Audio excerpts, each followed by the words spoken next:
Nearly 200 farmer unions are reportedly going to be a part of this February 13th march, largely from Haryana. They're going to be moving towards Delhi to press for several of their demands to be accepted by the central government, including the enactment of a law to guarantee MSP, minimum support price, for crops. The Haryana government has announced the suspension of mobile internet. Bulk SMSs, bulk messages has also been suspended. All dongle services in several districts have been shut off for the next 2 days till February 13th to ensure that mass messages, calls for people to come together doesn't spread. Security has been beefed up along the Punjab-Haryana border, parts of which have also been completely sealed off. India Today has learnt that over 20,000 farmers could join this protest. We're talking about farmers from Punjab, from Haryana, Rajasthan, and even from the south, Kerala and Karnataka, all being mobilized to be a part of this protest in the national capital. And that's why there are also fears, which we've seen also translate into a breakdown of law and order very often, of anti-social elements joining this movement, taking advantage of the farmers' movement, protest, and disrupting law and order. The government has said that they're doing everything they can to reach out to the farmers. There have been several rounds of meetings with several union ministers making their way to Chandigarh to meet with these farmer leaders. But so far, there's been no breakthrough.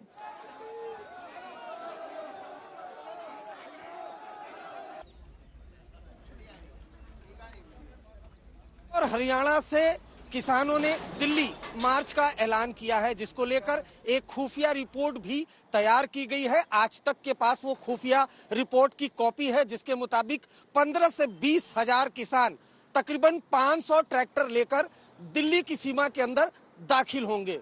इसको लेकर Delhi police पूरी तरह से तैयार है। इस वक्त मैं सिंघू बॉर्डर पर मौजूद हूं और अगर आप यहां पर देखें तो बाकायदा एक इंटीग्रेटेड फैसिलिटी बूथ बनाया गया है। उसके अलावा इस तरह के जो कंक्रीट वायर हैं वो यहां पर लाए गए हैं बड़ी संख्या में, जो धीरे धीरे करके सड़कों पर लगाए जाएंगे।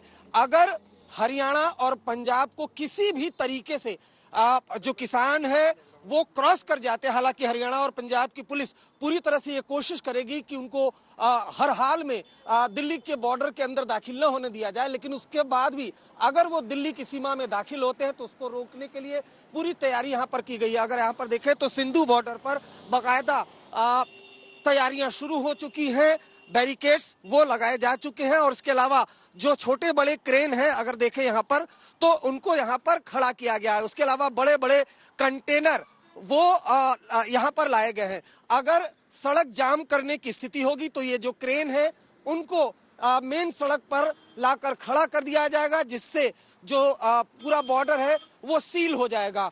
बकायदा जो सीक्रेट रिपोर्ट है, जो खुफिया रिपोर्ट है, उसमें बताया गया है कि किसानों ने एक नहीं बल्कि 15 से 20 बार हरियाणा और पंजाब में ट्रैक्टर के साथ रिहर्सल की है। वो रिहर्सल 13 फरवरी को लेकर है। खुफिया रिपोर्ट में यह भी बताया गया है कि कई किसान जो एजेंसीज हैं उनको गच्चा देते हुए गुपचुप तरीके से मेट्रो से, रेल से, बसों से दिल्ली के अंदर दाखिल हो सकते हैं। बहुत मुमकिन है कि अगर किसान दिल्ली के अंदर दाखिल हो गए तो वो प्रधानमंत्री आवास, गृह मंत्री आवास और कृषि मंत्री आवास के बाहर भी धरना दे सकते हैं। उसके अलावा बड़े पैमाने पर राशन पानी लेकर हरियाणा और पंजाब से किसान जो है वो दिल्ली की तरफ कूच करेंगे। इसको लेकर दिल्ली के अलग अलग बॉर्डर पर तैयारियां शुरू हो चुकी हैं। दिल्ली पुलिस पूरी तरह से हाई अलर्ट मोड में आ गई है। कैमरामैन अभिषेक बई के साथ अरविंद ओझा, दिल्ली। कृषि के साथ साथ किसान कल्याण मंत्रालय नरेंद्र मोदी जी ने चलाया। किसानों के लिए कल्याण के लिए अनेकों नीतियां लेकर आए। यूपीए ने जितनी 10 साल में खरीद की उससे दुगनी से ज्यादा खरीद हमने की और उससे ज्यादा पैसा भी दिया। ये सारे निर्णय जो है किसानों के हित में है। ई-नैम से लेके अब एग्रीकल्चर इंफ्रास्ट्रक्चर फंड, ये सारा मोदी सरकार की देन है। आगे भी किसानों के लाभ के लिए, उनकी और आमदनी के लिए जो निर्णय होंगे मोदी सरकार लगातार करती रही। Government had decided their work as an agent of the corporate. They want to destroy our farmers' agriculture and make it a corporate agriculture. So they are not listening. Because of that, we have given a call of Bharat Bandh. Rural Bharat Bandh on 16 February. So our movement is continuing till the government accept our demand. Sanjukta Kisan Morcha is there. They are very much in all India level, everywhere in the country, and we will continue. And 16 February will be a very successful Bandh all India against this government's inaction. सज्जनों, एक पासे सरकार लगातार गलबात का दौर शुरू कर रही है और कह रही है कि गलबात नहीं, दरवाजा खोल के रखो, गलबात चलती रहे। अंदोलनकारी बिल्कुल पॉजिटिव ने कि ਅਸੀਂ गलबात ਲਈ ਤਿਆਰ ਹਾਂ, गलबात ਕਰਦੇ ਰਹਾਂਗੇ और कदे भी किसान गलबात तो ना ਭੱਜਿਆ ना ਭੱਜੇਗਾ। परंतु समझ नहीं आ रही, बड़े सितम की गल है, बड़ी हैरानी की गल है, ये जिंदगी च कदे नहीं होया कि एक पासे गलबात का दौर चल रहा होवे ते दूजे पासे सरकार दहशत फैला रही होवे।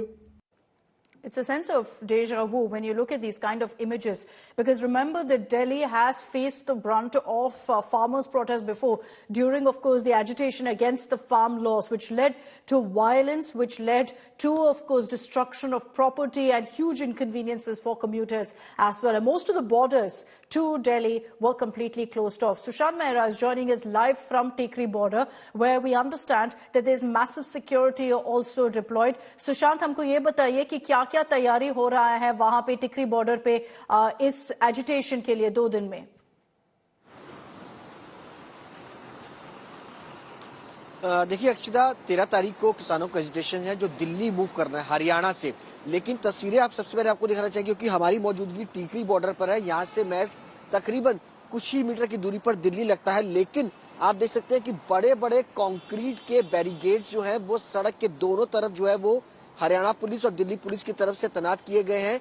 अगर किसान दिल्ली की तरफ कूच करते हैं तो उनको बॉर्डर पर ही जो है वो रोक दिया जाए। इसके अलावा हरियाणा की तरफ से आने वाले जितने भी रूट हैं वहां पर आपको सड़कों पर इसी तरीके के बैरिकेड्स जो है वो नजर आएंगे। साथ ही साथ लोहे के बड़े बड़े कंटेनर भी जो है वो यहाँ पर रखे गए हैं, ताकि अगर इन बैरिकेड को भी पार करने की कोशिश करते हैं किसान तो उनको लोहे के बड़े बड़े बैरिकेड्स के जरिए जो है वो रोका जाए। हरियाणा पुलिस हाई अलर्ट पर है। उसके अलावा इसके बात की जाए अगर दिल्ली की, तो दिल्ली पुलिस भी हाई अलर्ट पर है। दिल्ली में भी इसी तरीके के इंतजाम जो है वो बॉर्डर पर किए गए हैं ताकि किसान दिल्ली की तरफ किसी भी तरीके से कूच ना कर सके। जब आज से 2 साल पहले किसानों का आंदोलन हुआ था टीकरी बॉर्डर, सिंगू बॉर्डर पर, वहां पर किसान जब दिल्ली की तरफ कूच कर रहे थे उस दौरान भी इसी तरीके के बैरिकेड्स जो है वो लगाए गए थे ताकि किसान जो है वो क्रॉस न कर सके। आप तस्वीरों में देख सकते हैं कि ये झज्जर रोहतक से होकर के टीकरी बॉर्डर की तरफ आने वाला रास्ता है, क्योंकि बड़ी किसान यहाँ पर भी पहुंचे थे, उनको भी रोकने की कोशिश और पूरी तैयारियां जो है वो इस वक्त पुलिस की तरफ से जो है वो की जा रही है। Ground report, you can see cement barricades are all set to be put in place, and that's because the intel note suggests right now that while you have 20,000 farmers coming in, many of them will try to move with their tractors into the streets of the national capital. Thanks, Sushant, for getting us that ground report from Tikri border. We're going to be getting you, of course, a 360-degree coverage of what's really playing out along Delhi's borders as security officials prepare for what lies ahead during that protest on February 13th.